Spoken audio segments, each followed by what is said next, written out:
जम्मू कश्मीर में कांग्रेस की जानिब से कटरा में हाथ से हाथ यात्रा निकाली गई। कटरा के शालीमार पार्क से लेकर बस स्टैंड तक मरकजी सरकार की पॉलिसियों के खिलाफ एहतजाजी मुजाहरा किया गया। इस दौरान हजारों की तादाद में लोग एहतजाजी मुजाहरे में शामिल हुए।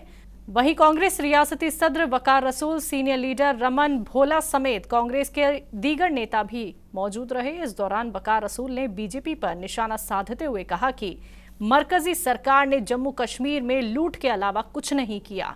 जैसे आपने देखा इनका सदर जो रविंद्र राणा है, जब प्रॉपर्टी टैक्स लगा तो ऐसे रहा, प्रेस वाले पूछ रहे थे जैसे उसको कुछ पता नहीं, जैसे वो बड़ा दुखी है।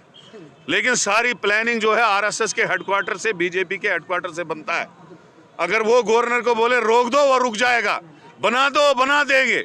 ये जो यहाँ लोकल लीडरों को बेचते हैं ये सारा फ्रॉड है, डोंग है, ताकि उसको लोकल सपोर्ट यहाँ रहे और हम अपना काम करते रहे। जम्मू कश्मीर वक्फ बोर्ड की चेयरपर्सन डॉक्टर देरखशा अदराबी इन दिनों पुंछ के दौरे पर है। इस दौरान उन्होंने मदरसा फतेमत अल जहरा गर्ल्स मदरसा में मुनक्किद एक प्रोग्राम में शिरकत की।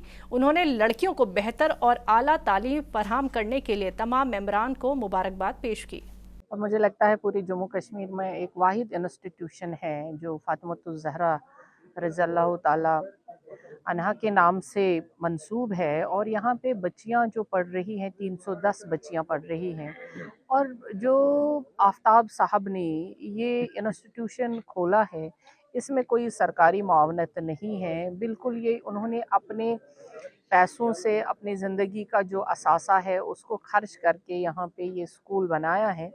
और इसमें जो दीनी और दुनियावी तालीम, यानी दीन की भी तालीम से ये बच्चियाँ आरास्ता हो जाती हैं और दुनियावी तालीम से भी। और ये माशाल्लाह यहाँ पे सिर्फ जम्मू कश्मीर की बच्चियाँ नहीं हैं बल्कि हिमाचल प्रदेश से भी है, पंजाब से भी, और बाकी जगहों से, मुख्तलिफ़ हिस्सों से यहाँ पे बच्चियाँ हैं।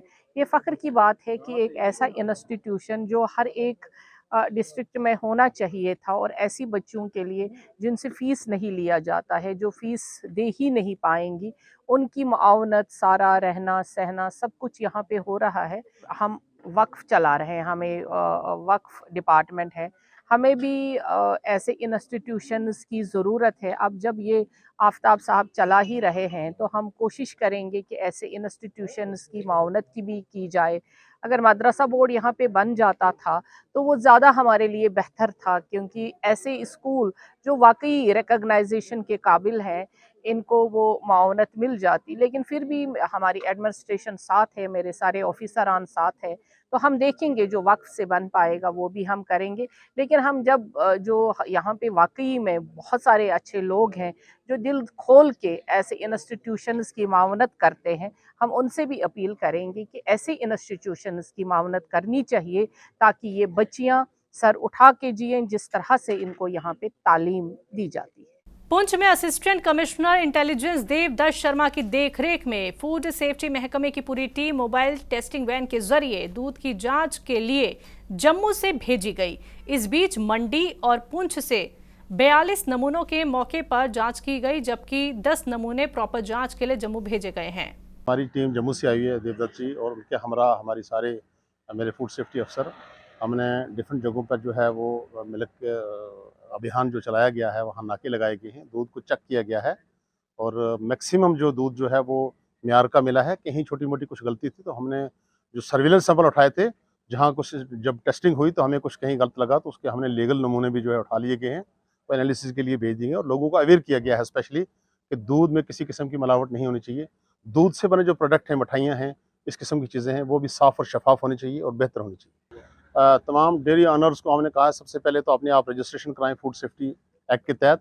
उसके बाद हमने उनके दूध के नमूने मैक्सिमम डेयरियाँ जो हमने चेक की हैं और उनको एडवाइज़ किया है कि दूध के मेयार में हमें किसी डेयरी में ऐसा नहीं मिला है कि कुछ कमी हो, अच्छा स्टैंडर्ड मेंटेन किया हुआ है।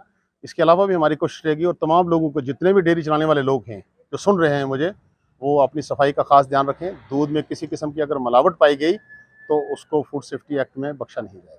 अलनूर यतीम फाउंडेशन ने बेमिना में गरीबों के बीच कंबल और इमदादी रकम तकसीम करने के लिए एक रोज़ा प्रोग्राम का इनेकाद किया। इस प्रोग्राम में सीनियर पुलिस अफसरान और सीनियर सहाफ़ियों ने शिरकत की।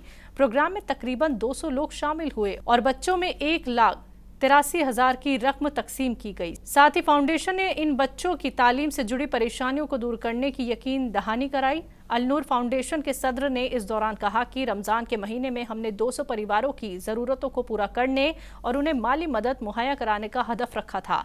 उन्होंने आगे कहा कि हमने गरीब परिवारों से हमारे साथ रजिस्ट्रेशन कराने की अपील की है ताकि हम उनकी परेशानियों को कम कर सकें। ज़रूर के हवाले से, बुजुर्गों के हवाले से मेरे ख्याल से एक अच्छा प्रोग्राम था दमना हमदानिया कॉलोनी में। इसको अंजाम दिया अलनूर के जो जुमाई साहिबान है यहाँ पर, उन लोगों ने इस प्रोग्राम को अंजाम दिया है क्योंकि कमज़ोर लोग हैं, बहुत फाइनेंशियली कमज़ोर है, हमारे बच्चियाँ कमज़ोर है फाइनेंशियली, हमारे बुजुर्ग कमज़ोर है फाइनेंशियली, क्योंकि माशरे में किसी इंसान पे इस पे नज़र नहीं पड़ रहा है। क्योंकि अगर इस टाइम हम ये काम करेंगे, क्योंकि कमज़ोर लोगों के हवाले से, गरीबों के हवाले से, यतीमों के हवाले से, मेरे ख्याल से सबसे अच्छा काम है दुनिया में इस यतीम गरीब के हवाले से। इससे बड़ा कोई काम नहीं है दुनिया में। मेरे ख्याल से एक नसीहत है, यहाँ से एक मैसेज कन्वे होनी चाहिए पूरी कम्युनिटी को। साहिब सरवत लोग हैं यहाँ पर हमारे, जिनके पास पैसा भी अच्छा है, ज़ियाज़त शख्सियात है कश्मीर में, इसके हवाले से उनको भी आगे आना चाहिए ताकि जो हमारे गरीब लोग हैं, जो हमारे यतीम बच्चे हैं, उनको दर बदर की ठोकरें नहीं खानी पड़ेगी अगर वो लोग इसके हवाले से आगे आएंगे। मगर बदकिस्मती की बात है अभी तक वो लोग यहाँ पर अवेयर नहीं हुए। जो भी लोग यहाँ पर अवेयर हुए कम से कम उनका तादाद कम है, 10% या 5% उनका तादाद है। मगर कम से कम 80% लोग बैठे हुए इसके हवाले से भी, जो इसके हवाले से काम नहीं कर रहे। आपके वसातत से मैं उन लोगों को अपील करना चाहता हूँ, जितने भी हमारे साहिब सरवत लोग हैं, जितने भी हमारी ज़ियाज़त शख्सियात है, जितने भी हमारे इंटेलेक्चुअल लोग हैं, उनको इसके हवाले से आगे आना चाहिए ताकि जो है एक नासुर दिन ब दिन बढ़ रहा है गरीबी के हवाले से, कमज़ोरों के हवाले से, यतीमों के हवाले से, ये नासुर तभी ख़त्म हो जाएगा जब इसके हवाले से हम सब आगे आएंगे। यही मैसेज है जो आज मैंने ये प्रोग्राम देखा, मेरा दिल खुश हुआ यहाँ पर, क्योंकि जितने भी हमारी बच्चियाँ जो एजुकेशन हासिल कर रहे हैं इस वक्त, जिनके पास वसाइल नहीं है एजुकेशन हासिल करने के हवाले से, मेरे ख्याल से इस ट्रस्ट ने उनको एजुकेशन के हवाले से पूरा मदद किया। हर एक मंथ, हर एक साल, ये भी खुशी की बात है, हमने यहाँ पर हमें सुनने में आया 2 बच्चियाँ हमारी डॉक्टर भी इसमें बन गई। ये सबसे बड़ा काम है। तंगमर्ग की मशहूर एथलीट जबीना अख्तर को तेहरान तनमर्ग में सुपुर्द खाक किया गया। वुशु एसोसिएशन नॉर्थ कश्मीर की जनरल सेक्रेटरी जबीना अख्तर का लंबी बीमारी के बाद श्रीनगर के JVC अस्पताल में इंतकाल हो गया। इस बीच हजारों की तादाद में लोग तेहरान तंगमर्ग पहुंचे और समाज के सभी तबकों के लोगों ने उनके इंतकाल पर दुख का इजहार किया।